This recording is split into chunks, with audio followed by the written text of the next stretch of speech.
Hello and good evening. Welcome to the second part of chapter number 3 of your SBL syllabus. What are we going to cover up in this part? The first thing being Porter's diamond. A glittering diamond like this. So where do we use it? Now let's suppose a company wants to expand its business, especially into new countries. Now in that new country, it actually wants to analyze if its product will fit in that market.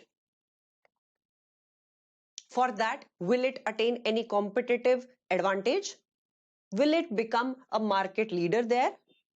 So to study these aspects, Porter's diamond is used. Porter's diamond clearly takes up 4 aspects which every business must consider before it enters a new market. These 4 are factor conditions, then related and supporting industries, firm strategy, structure and rivalry, and the fourth being the demand conditions. Now let me just take them one by one. Let's first see the demand conditions in that country. The product which the company wants to make, if that product any which ways is going to be demanded by the people of that country or not at all. So demand conditions. Number 2, now we have decided or the company decides that yes, the product is going to be in demand. Now to produce that product, you need to see if the factors of production are available there or not. Will the raw material be available? Will the skilled labor be available? How will you produce the product? Those factor conditions do exist or not. Then comes related and supporting industries. So for production, direct material, direct labor only do not play a role. There is supply chain also. Connectivity also matters. Telecom also matters. Power, electricity also matters. That means the related and supporting industries must also exist there.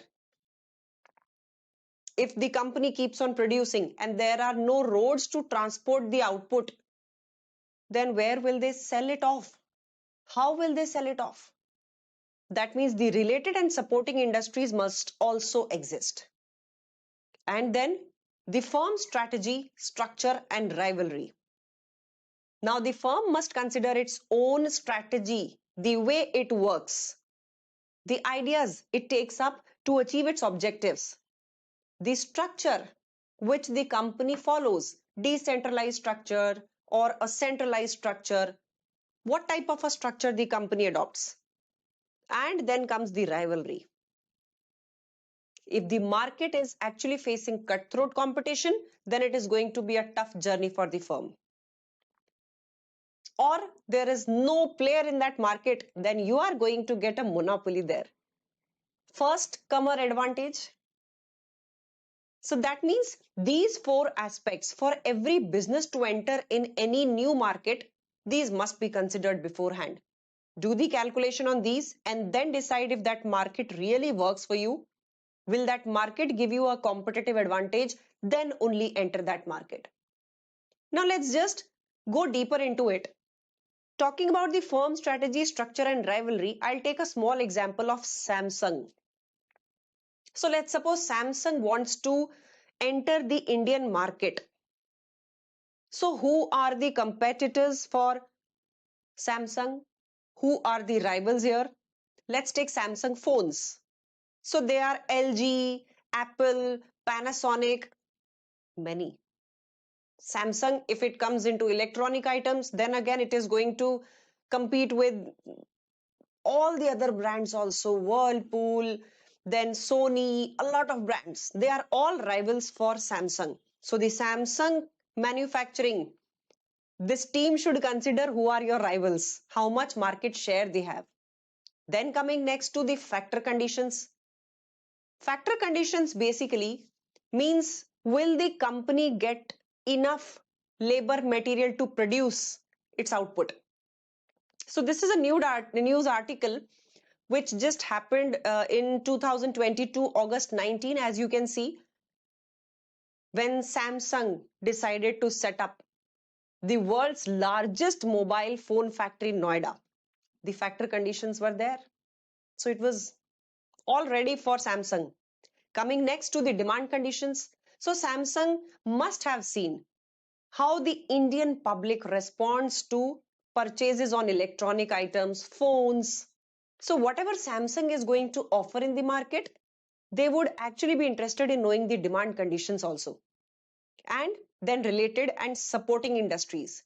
That means how once the production is done, it will be there with the customer. How will the production reach the customer? Will there be some warehousing facilities available in India? How will it get transported? Once it is transported, is there any option of e-payment? Is there any option of e-commerce, placing orders through internet? Does internet exist in India? All these are related and supporting industries which actually do support a business in a very indirect way, but they are very crucial for any manufacturing plant. So these 4-5 are the Porter's diamond. Now next you can see some environmental things, some environmental opportunities and threats. What is this? Let's just see. So when it comes to environmental opportunities and threats, what are opportunities and what are threats? Let's just first understand these two concepts. Opportunity. Basically, something coming from the environment which is going to be beneficial for the firm. That's an opportunity. What's a threat? Again, coming from the environment in which the business operates, which can give you losses, which can lead to unfavorable situations or conditions for the business. That means which can bring up loss to the business. So once a firm or a company just categorizes that this is an opportunity for me, this is a threat for me, then they can actually work on these two. They can try to remove the threats. They can try to grab the opportunities. So to prepare for threats, you need to first identify what are the threats. Then only you can prepare yourself. You can save yourself from the threats. And on the opportunities, how do you take the advantage of an opportunity until and unless you know it? So that's the first step which every business has to do. So after this, let's just understand the concept of strategic capabilities, resources and competences. So this is a generic type of a thing. Strategic capability, basically the capability, competency, the qualities which any business needs to succeed in the longer run, to achieve its goal. Now there are two types of capabilities which we can see. One, threshold capabilities. Two, strategic capabilities. So in simple words, I'll say threshold capabilities are there with all the businesses. That's the basic requirement which any business must have. Minimum requirements to survive in the market. But when it comes to strategic capabilities, that is something special which exists with a particular business. And because of this quality or this capability, this business excels. This business becomes a market leader. So threshold capacity or capabilities, anybody can copy because these are the basic ones. People have to have them to be there in the business. But for strategic capabilities, not every business will have this. Very rare businesses will have it and they will grow like anything. These are termed as critical success factors for any business. These are the factors which actually play a very big role in the success of the business. Critical success factors. Now, critical success factors, let's go more deeper into it. So, critical success factors, these are the areas which a business performs so that it can attain its objective and the mission. And these are those conditions, those situations which the business fulfills and excels. That means with the critical success factors, a company becomes a market leader. It wins the competition which is going on in the market. It may be anything. Let's suppose for a hospital, what is the critical success factor? Serving patients on time, handling cases carefully, giving very high success rate on surgeries, whatever. These are the critical success factors which particularly happen in case of hospitals. Let's take some more examples. Let's take the hospitality sector. Hotels. So how do we classify a particular hotel is better than the other one? It depends upon the customer or the client, its experience, how the hotel served them, its food, its ambience, then the service it offered, on-time service. You ring a bell, okay, I need a pillow in my room, and just imagine the staff not turning up for next half an hour. I mean, that's a disaster for any hotel. That means on-time service. Cleanliness, another important issue, and post-COVID, hygiene, sanitization. These have become another important level of factors which clients have started searching for. Then comes next, food processing industry. So for food processing industry, health aspects especially, people have started looking into the ingredients which are there in the food products. If it is anything which has got some harmful stuff, that comes under food processing. Low sugar, sugar free, low fat, low cholesterol, blah blah blah. And then how it is distributed, what is its packaging like, is it creating a lot of waste for the environment to handle everything. In the electronics industry, innovation in the products. So I remember the time when there were music systems who used to work on pen drives, DVDs, CDs, and now we do not see anything like DVD and CD. That time has gone. Now it's the Bluetooth connectivity and we are going on a music system. That's innovation. Year on year, we are improving on the aspects, especially in the electronic sector. There was a time when your parents or your grandparents, you must have seen using washing machines where there used to be two tumblers, one for washing, another for drying. But now we have one compact machine for this. So that's an improvement and innovation which has happened across the electronics industry. And then comes the supermarket industry. What are the critical success factors in case of any supermarket? What is the product range? I mean, just imagine Big Bazaar. They have everything. Limash. They are keeping each and everything. Once you enter that place, you get everything under the same roof. Easy day. Then the next best feature is their pricing. The next best feature, you get everything there, including fashion. So initially when Big Bazaar was launched, that time clothes never used to be there. It was only grocery. But then it entered into their own brand of clothes also, shoes, then electronics, and they kept on expanding.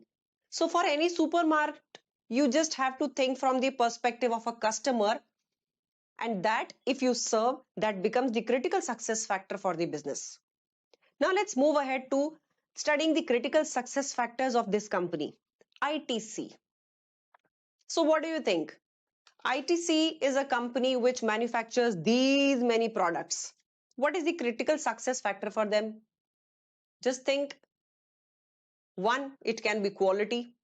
Two, it can be the product mix. Three, it can be innovation. I mean, dark fantasy. 10 years ago or 15 years ago, nobody would have actually dreamt of any biscuit or any cookie which has got liquid chocolate coming out of it. Innovation. Then these range of products, another critical success factor. Carrying on these range of products. Suddenly entering into stationery also, classmate registers. So a company starts with Will's cigarette and lands up into Ashirwad Atta, classmate register, Yippee noodles, Sunfeast biscuits, Will's lifestyle, what not. And then some of the hotels. So this is the grand range of products and services which are offered by ITC Limited, and that is their biggest critical success factor. Hindustan Unilever, Procter and Gamble, these are again some players who are offering a big range of products for the customers. Coming next to organizational knowledge as a strategic capability. Knowledge as a strategic capability. Yes. So, Johnson, Scholes and Whittington, once they clearly said something about organizational knowledge. They said the collective experience which is accumulated by the systems, activities which are shared across the organization. That is organizational knowledge.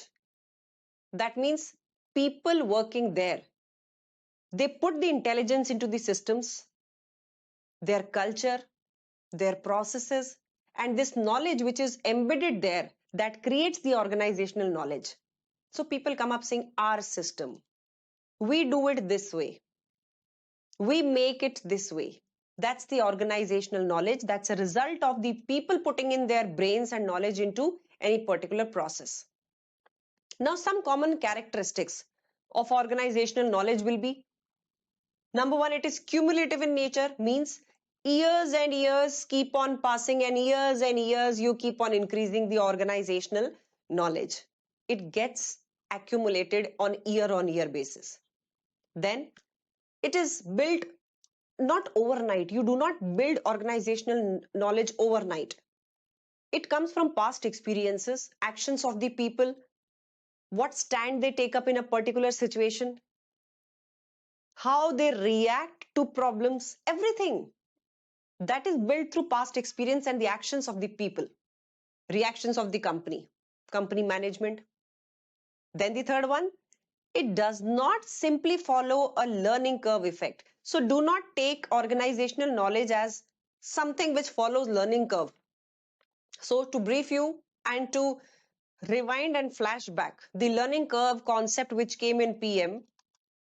So when labor, they produce the first unit, they take some time. The next unit takes comparatively lesser time. Then the third unit takes comparatively further lesser time. So this reduction in times keeps on happening because learning curve is working. Effect of learning curve is there. Labor keeps on learning, which gives an effect of reduced time in making a particular unit of a product. But when we are talking about organizational knowledge, it is not linked to learning curve. People do not have organizational knowledge because they are repeatedly doing the same task and then getting the time reduced per unit. No. That is not organizational knowledge. Organizational knowledge is basically related to more experiences being poured into different situations. People creating things, people innovating things, innovating processes, sharing experiences and improving processes. This is absolutely different from learning curve. Learning curve basically happens with routine jobs, with the basic tactical level of management. But when we talk about organizational knowledge, that happens with middle and top level. Then comes, there are certain factors which impact organizational knowledge. What are these factors? So your organizational knowledge can enhance if you develop your staff, if you give them training, if you try to improve the processes, if you try to change your organizational structure. So when you go ahead from a centralized system to a decentralized system, people start learning because they are responsible for their own departments. That is decentralized structure of a business. But when it is centralized, then one man show is going on. Someone sitting at the top is deciding and the whole organization is following. There the organizational knowledge is just there with the top person. But when it is decentralized, then different brains put up the best practices which can work for any organization. Then comes environmental analysis. Environments also do impact organizational knowledge. In a country where not much innovation is liked, there is not much scope of anything to improve on, there the organizational knowledge will be at a lower level. People will not innovate. People will not think beyond the boundaries. They'll not think out of the box. Because the policies or the systems or even the company system that won't support their ideas. That's environmental analysis or environmental impact also, which comes up on an organizational knowledge setup. Then let's come to knowledge management. So knowledge management, what do we want to do? We want to manage the knowledge which is gained by our people. We have to uncover, we have to discover knowledge. People have knowledge. You have to just uncover it. You have to make them realize that you have the knowledge, you need to take it out. That's uncovering the knowledge. Sometimes it has to be discovered. Some people sometimes feel, no, even I don't have. But suddenly they come up with great ideas. Not that they were there inside, but this just came. That's discover. Then capturing knowledge, capturing from different sources, maybe through calling volunteers or freelance speakers to train their organizational people, reading magazines, reading newspapers, reading technical articles. This is how you capture knowledge. Sharing knowledge, sharing the experiences. A manager sharing his style of working with his team, that's sharing knowledge. That means he's delivering his style to his next lower level of people. Then distributing knowledge, it can be in any form. You can distribute knowledge by training your labor how to handle a process. Then this labor prepares their juniors, that is distributing knowledge. Then levering knowledge, increasing knowledge, giving them leverage, enhancing it, giving them a third gear. How? By motivating them. Do it your way. Motivating the employees. Try something new. That's levering knowledge. Whatever you feel, be judgmental, do the correct outcome, take the correct outcome out. But how you do it? Absolutely up to you. Levering knowledge. And then maintaining it. So something which has been great as an experience, now it is there as a system in the organization, maintain it. Do not let it to be disturbed. Then, how is this knowledge management important? It has become important nowadays because the businesses are becoming complex day by day. The more complexity comes into picture, knowledge management really helps reducing this complexity. People will come up, try to give the ideas, how to reduce the problems which exist in a complex business environment. Then comes rapidly changing environment. So we solve one problem and the next one is already there on your doorstep. Your competitors suddenly arise overnight. Technology changes overnight. Market taste, markets change overnight. Now for handling all this, you need to have a number of ideas. That means you need to have knowledge management system where you can actually get the solutions, too many solutions for too many problems. Then comes, we are now shifting from manufacturing industries to service industries. Now, what is the problem here? When it comes to serving, the service industry is so vast, you think of something and it is already there in the market. While manufacturing requires a lot of capital to be invested, service industries do not require capital to be invested. And there comes the problem because your competition increases. And with the increased competition, you need to ensure you are excelling. You can excel only when you have the knowledge of handling things, knowledge of serving people well, knowledge of handling problems well. And then comes increasing job mobility. So nowadays, if you do not keep on developing your employees, if you do not give them an innovative hand or free hand, they'll immediately shift. That's job mobility is creating problem for organizations. If you don't give them the apt environment, you lose them. That's why it becomes very important that knowledge should be managed well. Do not skip anything in this. Now let's come to value chain analysis. In the value chain analysis, Porter clearly said that there are a bunch of activities in the business. you first try to track down which activities are the most crucial activities and which are the activities where you need to improve. So first you need to understand what is this value chain. Because any firm wants to become a market leader, it should first understand its value chain. Chain of activities which he is doing to run his business. Now, these chain of activities will have any activity which is problematic for you, which is creating troubles for you. That means you need to pay attention on that activity. Now, let's just see. This is the complicated diagram of the value chain. So, Porter said, we have these 5 activities here which directly are related to product manufacturing. These are the primary value activities. These activities directly you can see in the product, or these are directly linked with the product. But these 4 are support activities, which you can say are secondary value adding activities. Now, the first thing a business should do is first classify all your activities.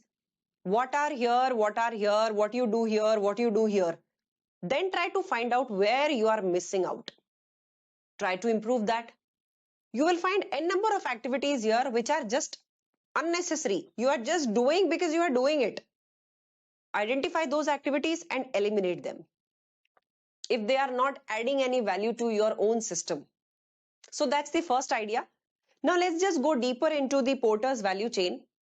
Number 1, inbound logistics. What will be there under inbound logistics? Everything which relates to inputs.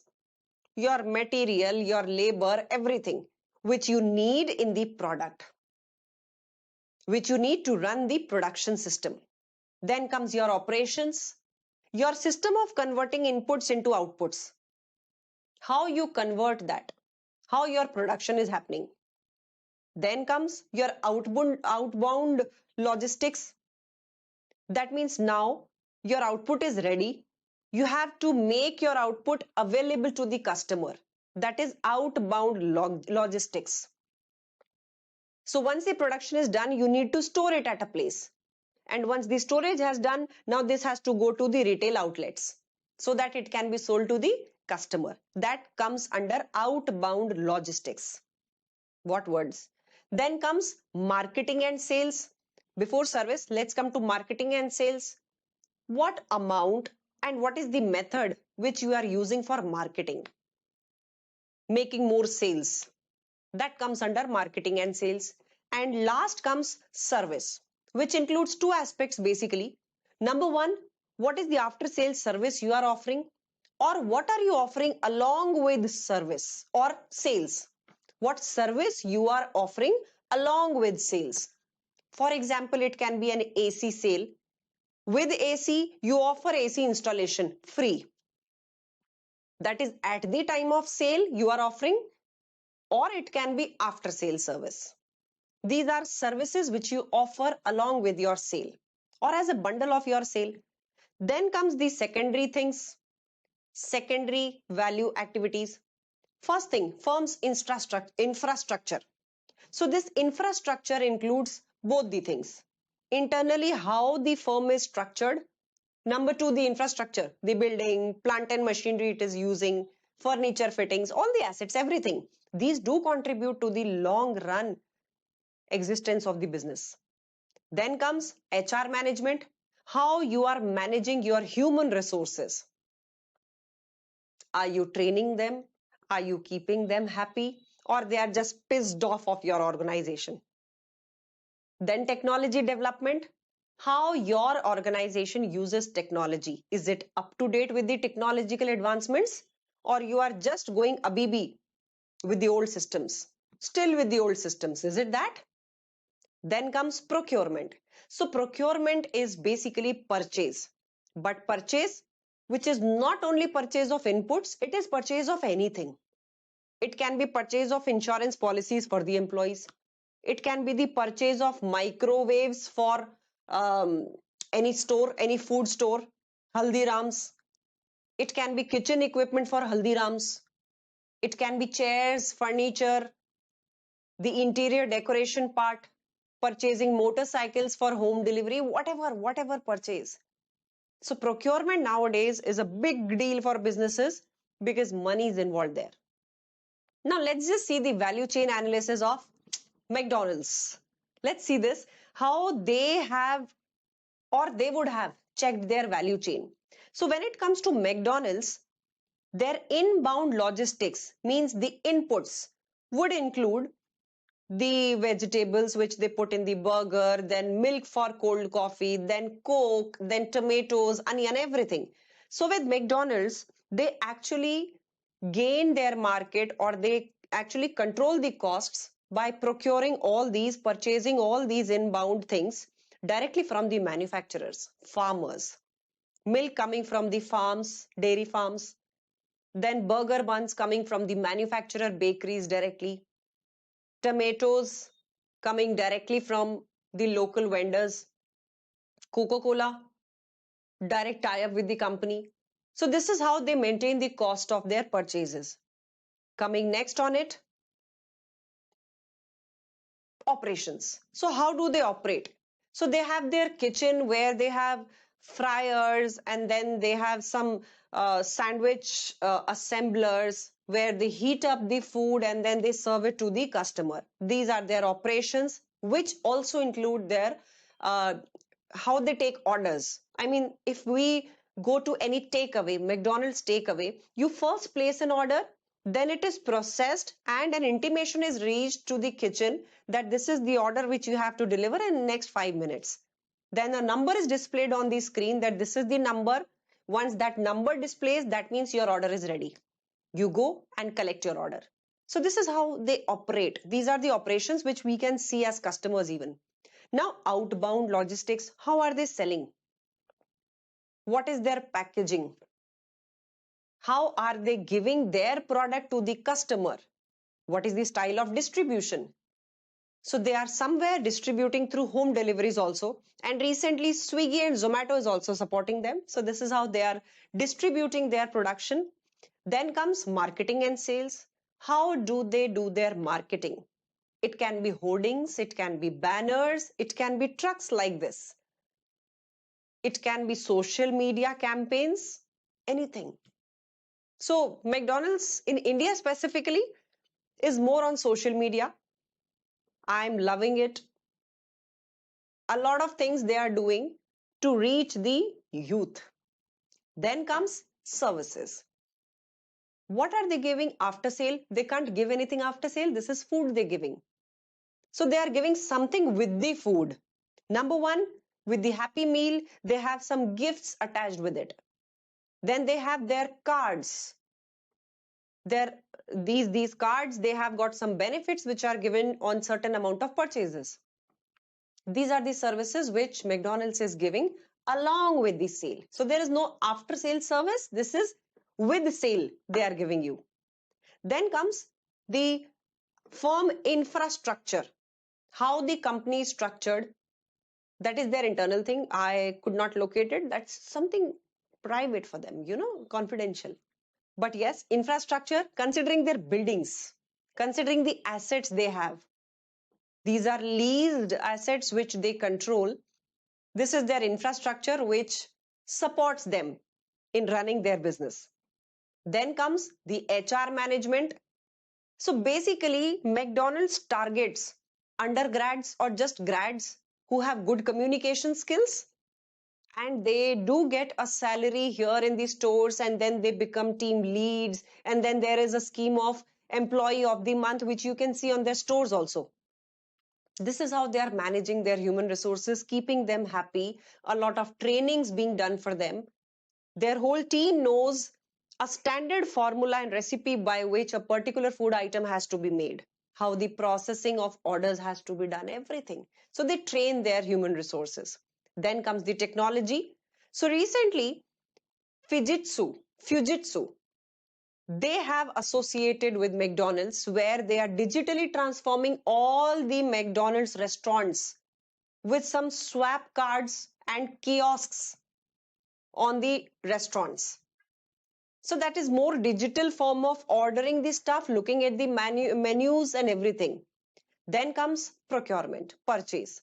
So their purchase not only rests to vegetables, burger buns, Coca-Cola. Their stores do need some furniture also, some interior designing also. Then again, fryers, chimneys, kitchen chimneys, the screens on which they are processing the orders, everything. This comes under procurement. So with this, McDonald's would have actually analyzed what all different activities they are doing. Some activities are directly contributing to manufacturing the product which they are delivering to the customer, and some are indirectly helping them. The business is growing with their indirect contribution. So with this value chain analysis, they will analyze each and every aspect of these activities. Whichever activity they feel is non-value adding, just remove it. Whichever activity they feel needs special attention, then they know where they need to pay attention to. If they feel a particular activity is just slowing down, maybe the rates of the tomatoes are too high, maybe the rates of onions are too high, then they need to be cautious at that point of time. Inbound logistics. That manager has to be contacted and told that you need to be very careful. We cannot increase the price of the burger where tomatoes are placed, but then at least we can enter into more negotiations and better pricing on tomatoes. So this is how value chain analysis actually hits any organization, how they can deal with improving the business and gaining a competitive advantage. Coming next on SWOT analysis. By SWOT, we say strengths, weaknesses, opportunities, and threats. So with this SWOT analysis, there are internal and external aspects to it. One, we say internal. What are these internal? These strengths and weaknesses, these are internal to any organization. Organizations' own strength, organizations' own weakness. Something which they have is their strength, something which they don't have but their competitors have is their weakness. Then these are two external factors. Opportunities come from outside, not within the organization. Threats come from outside. Within the organization comes the weakness, not threat. Threat majorly comes from outside, external environment. It comes and originates from the external environment. So these two are external factors. Strengths and weaknesses are internal factors to any organization. Now, why would an organization do a SWOT analysis? So that it clearly knows where it needs to improve. It must know what are its strengths, what are its weaknesses, the way Coca-Cola did that. So Coca-Cola's SWOT analysis, I just saw and wanted to share it with you. Any business will like to do that to get some responses on what are its strengths and what are its weaknesses, what opportunities it can have, so that it actually grabs those opportunities and become a market leader. What are the threats? So that it actually saves itself from that threat. So let's just see Coca-Cola's strengths first. What is Coca-Cola's strength? It has a powerful brand name. I mean, who is there in India who doesn't know Coca-Cola? Then comes, it has got a big market share already in the soft drinks market. Already a big player, big brand, and big market share. Then the recipes. People have not been able to copy their recipe till date. Even if a lot of competitors have already been there in the market, but it has not been very easy to copy this. So that's their strength. But they are facing some issues because of their weakness also. Weakness, post-COVID or during the COVID era, health issue becomes a problem. People have started looking for food items or even the drinks which has got some health benefits. Then came sugar. People have stopped consuming sugar. People have reduced their consumption of sugar. But the soft drinks, Coca-Cola or whatever soft drink you say, it has got high proportion of sugar in it. Then comes the opportunities. What are the opportunities for Coca-Cola? There are not many competitors in the market to compete directly with Coca-Cola. That's the best part. The second opportunity, if the health aspect thing is considered by the company, it can again come back as a leader even with health drinks. So right now, no health drink share is there. But if they come up with health aspect also, then definitely they'll beat up everyone in the health part. But there are still some threats. What are those threats? Some new market entrants have come up with healthy options in soft drinks. Negative media coverage has been there against Coca-Cola. The ingredients which they use in their cold drinks, in some media reports, they were found to be not good for human consumption. Then, for some customers, they have lost their brand values because of health issues, sugar content in the cold drink, and then the media coverage. This is a threat. So why would a company do this SWOT analysis? To see what are its strengths so that it maintains its strengths. What are its weaknesses so that a business can improve upon its weaknesses.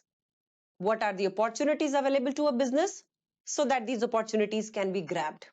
What are the threats for a business so that the business can defend itself, prepare itself to save from these threats. So SWOT analysis for any ongoing business is very essential, which is used regularly by all the companies.